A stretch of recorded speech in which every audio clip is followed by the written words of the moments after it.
मिथिलावासी के हम सब दुनू बहिन हम शालिनी झा ई अर्चना झा दुनू गोटे एक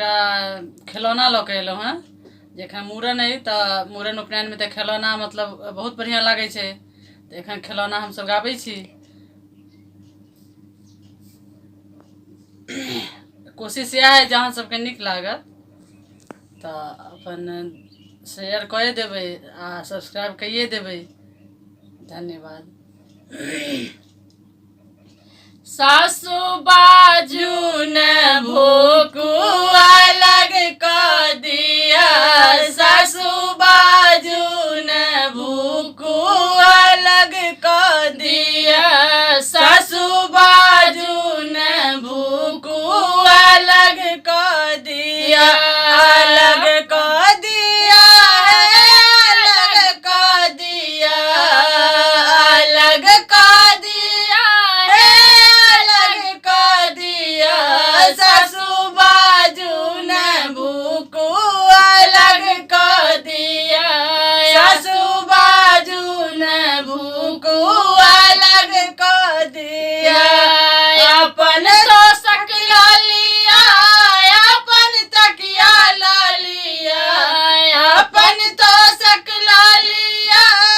अपन तकिया ला लिया, हमर बाबूजी के खरीदल पलंग दो दिया, हमर बाबूजी के खरीदल पलंग दो दिया, पलंग दो दिया है पलंग दो दिया,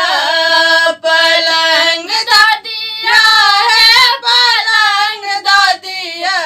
सासु बाजू न भूकू अलग क दिया, सासु बाजू न भूकू अलग क दिया। अपन लोटा ला लिया, अपन थारी ला लिया, अपन लोटा ला लिया, अपन थारी ला लिया, हमर बाबूजी के खरीदल प्रेशर कुकर दो दिया, हमर बाबूजी के खरीदल प्रेशर कुकर दो दिया, प्रेशर कुकर दो दिया, प्रेशर कुकर दो दिया, प्रेशर कुकर दो दिया, प्रेशर कुकर दो दिया, हमरा बाबूजी के खरीदल प्रेशर कुकर दो दिया, सासु बाजू न भूकू अलग क दिया, सासु बाजू न भूकू अलग क दिया। अपन पोता ला लिया, अपन पोती ला लिया, अपन पोता ला लिया, अपन पोती ला लिया, हमर बाबूजी के खरीदल जमाई दो दिया, हमर बाबूजी के खरीदल जमाई दो दिया, जमाई दो दिया है जमाई दो दिया,